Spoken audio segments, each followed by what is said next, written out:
One of the main objectives of the 2022 regulations was to make the racing more exciting. Ground effect is being more relied upon to generate downforce to make it easier for cars to be able to follow each other closely.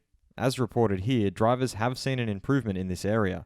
However, actual overtaking might still be a problem. I'm your host, Dillon Shelley, and first up on Formula World, are 2022 cars worse at overtaking? In the past, slipstreaming and DRS were the two biggest tools drivers had to facilitate overtaking.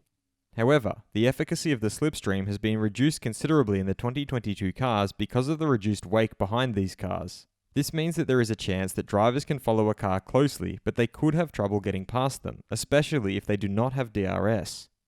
Mercedes driver George Russell confirmed this.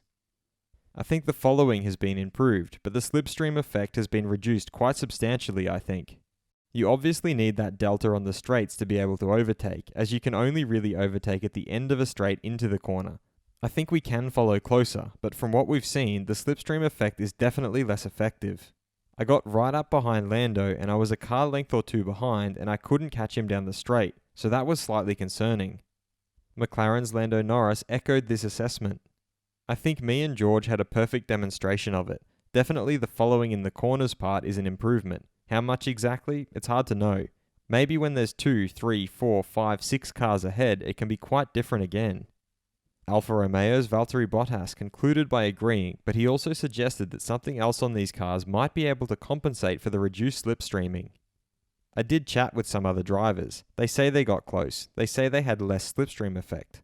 I think it's an important point that the DRS effect is bigger this year because of the wider wing, so maybe that will compensate for the small loss of slipstream. Fast feed. Ferrari's Carlos Sainz can imagine why the media is starting to take conclusions and maybe try to put a bit of a pecking order. But for us, really we have no clue, and I think no one has any clue of which fuel loads and which engine modes is everyone running, so we cannot confirm or deny that we are happy or sad. I think in Bahrain, maybe it will start to get a bit easier to start to guess where everyone is. Ferrari Charles Leclerc added that the timing sheets from these tests don't mean anything. Everyone on the team knows that too. We do not focus on performance. We try as much as possible to understand the car as well as possible. We will try to push the car a little more in Bahrain. Haas team principal Gunther Steiner confirmed that if Nikita couldn't drive for one or another reason, the first call would be to Pietro Fittipaldi. Pietro is always around with us for a reason. The last years we needed a reserve driver, having COVID around, so he is always around. He knows the team. He knows the car to jump in for one day to the other. There is nobody better than Pietro around at the moment. Retired F1 driver turned pundit Johnny Herbert suggested that Mercedes didn't spend much last year. Their biggest update was at Silverstone. Red Bull, on the other hand, came with an update almost every race. I think it will happen again this year for Lewis Hamilton.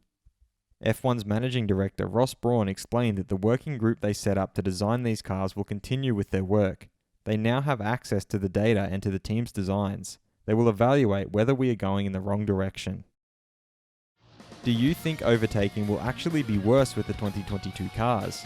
Head over to my community page to vote in the poll and let me know what you think in the comments. And if you liked this video, feel free to subscribe and check out my others for all the latest in the world of Formula 1.